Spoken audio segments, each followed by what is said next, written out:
Okay, so here we are giving one of our last two lectures before we take our Cold War exam. This one's called Reagan and the Rise of Neoconservatives, and also sometimes I talk about this as the Reagan Offensive. By the end of the 1970s, the ideas of détente, improving relations between the Soviet Union and the United States, were under siege. The challenge of political Islam in the Middle East that we talked about last week with Iran, and the surge of Soviet activity in the Third World in areas such as Ethiopia and Angola, paved the way for Ronald Reagan's path to the White House. He went into the White House promising to put the U.S. back on the offensive and regain the initiative in the Cold War, and to push its advantages.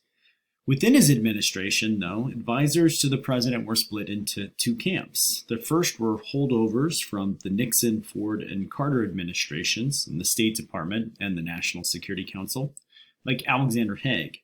And they advocated a mixture of pressure, but also incentives for improving relations to the Soviet Union.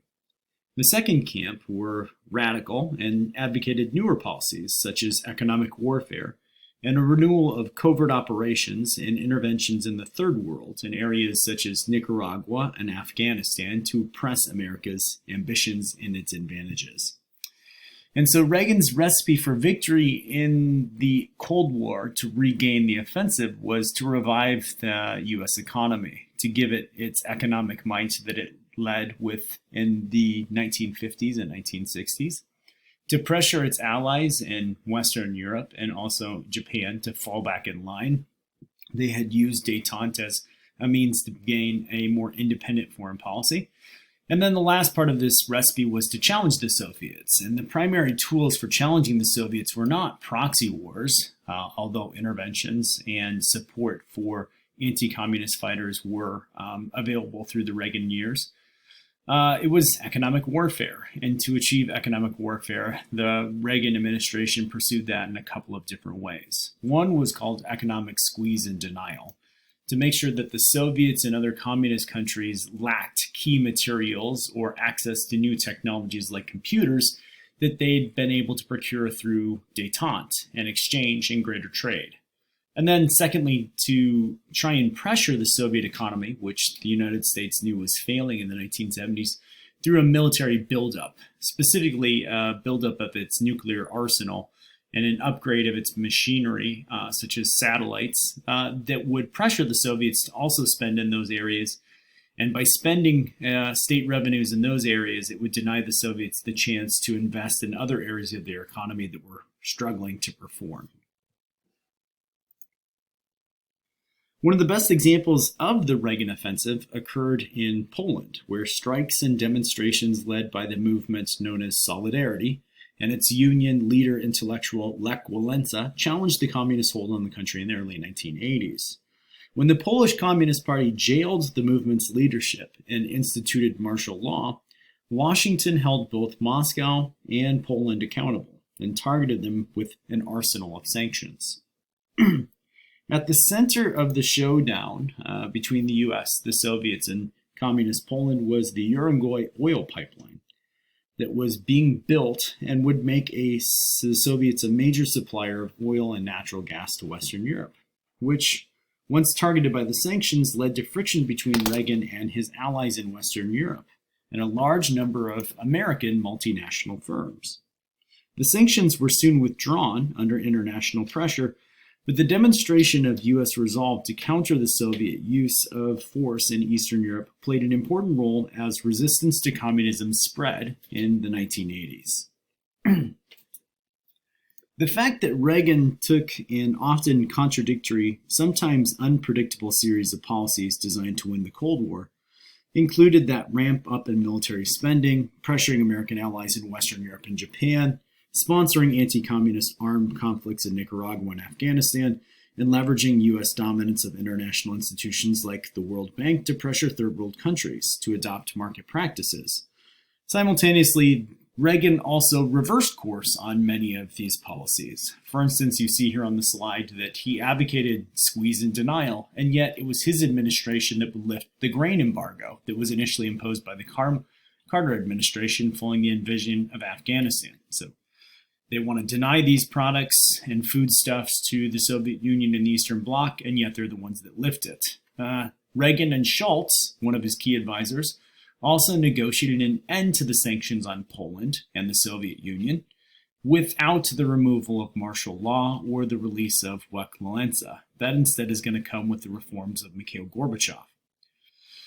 And other examples abound. Reagan promises to reverse the rapprochement under Nixon and Carter with the People's Republic of China and Mao Zedong and Deng Xiaoping, and instead he actually accelerates commercial, cultural, military, and political relations with Beijing, while at the same time also seeking to secure a position of fixed place in the American security orbit for Taiwan.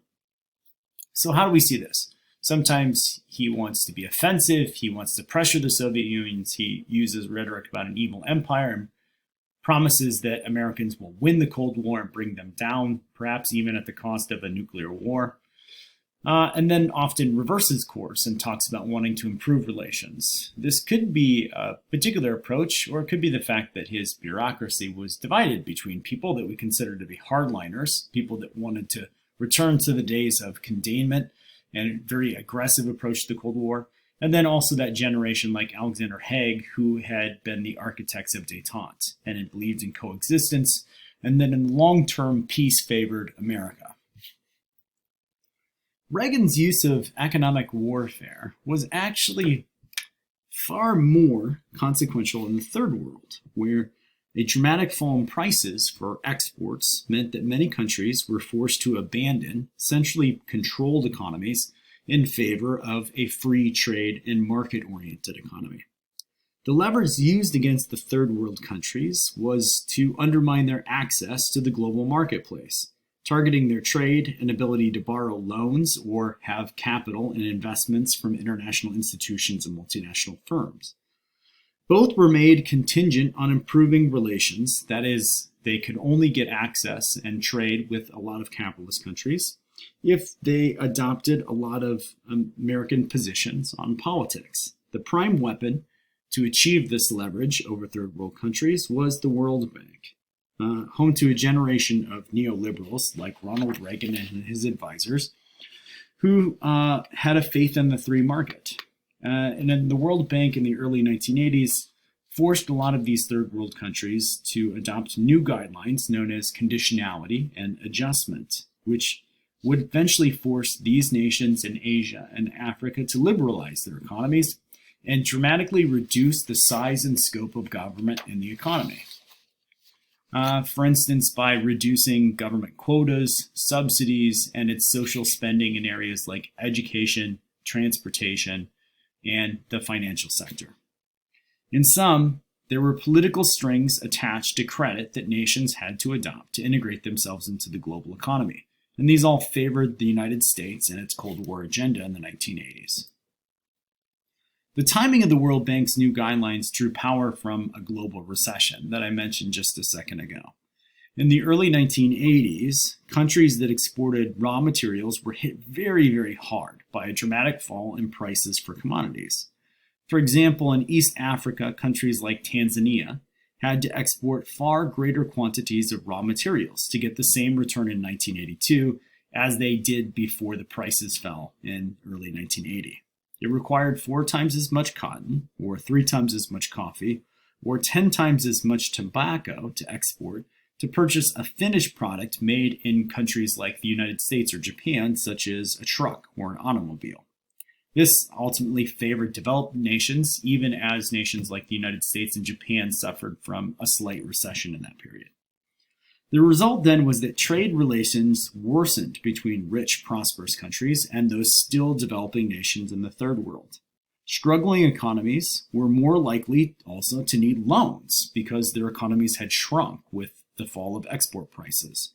So the World Bank offered them the chance to do so to offset these losses if they accepted those conditions, which meant the third world nations undertook the necessary political reforms advised by the World Bank to guarantee they could attract capital. And with that, we have a vast growing, an emergence of many more areas and sectors of the world that are going to be involved in global trade. It's a period of high globalization in the 1980s leading into the early 1990s.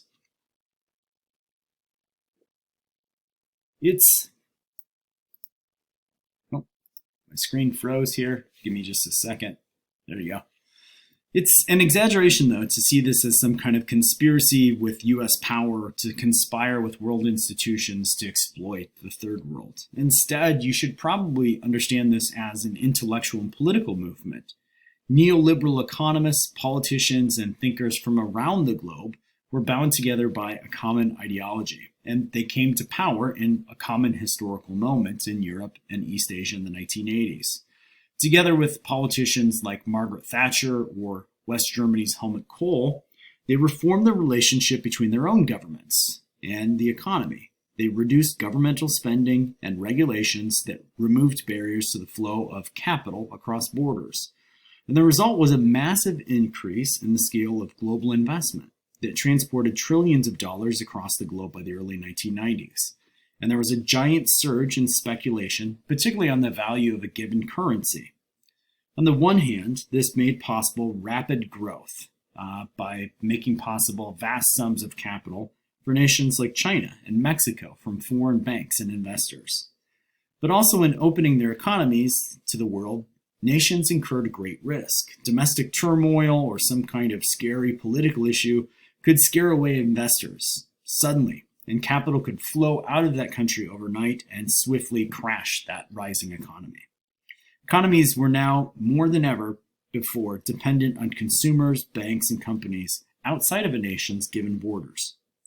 At the macro level, the neoliberal movement and the 1980s Reagan Offensive to put the United States back at the forefront of the Cold War meant freer trade was an enormous success. The size of the global economy grew by over $4.5 trillion in the 1980s, and the three centers of the capitalist bloc in the early Cold War held on to their position as leaders, while newer nations like China, Vietnam, Thailand, and Indonesia laid a foundation for an expanding industrial base, and their middle class grew by thousands, if not millions. Most socialist nations, though, were overwhelmed, left on the outside looking in, and rushed to catch up, often taking on reforms that were too drastic out of desperation. The best example, of course, is the Soviet Union, which we'll talk more about on Friday.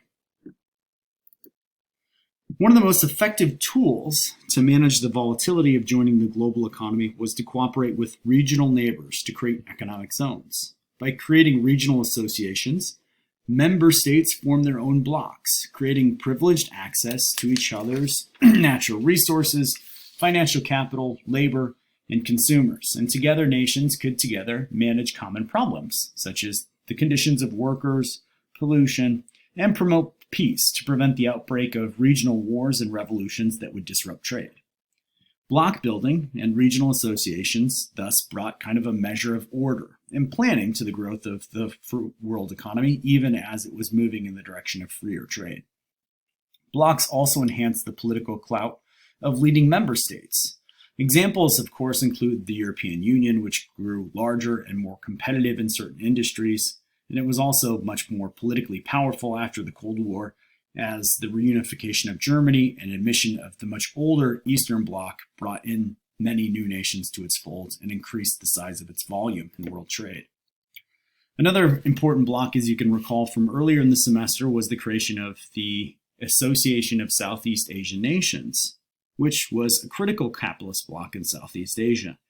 Here, a number of nations that were among the most impoverished and lagged far behind the rest of the world in 1945 built together one of the most dynamic and fastest growing areas of commerce and trade anywhere in the world. The global effect was to heap pressure on a stagnating Soviet economy to reform, paving the way for the rise of politicians like Mikhail Gorbachev, who promised to reduce government oversight and planning in the economy and instead work very closely with Western nations and neoliberal philosophers to try and dramatically revise and reshape what communism meant in the late 20th century. A lot of people then also talk about this period of increasing commerce and capitalization of trade as a period in which it wasn't Ronald Reagan, but Ronald McDonald who won the Cold War, something that we'll touch a little bit more on when we get to Mikhail Gorbachev and the sudden dramatic cultural changes we see across the Soviet Union in the 1980s.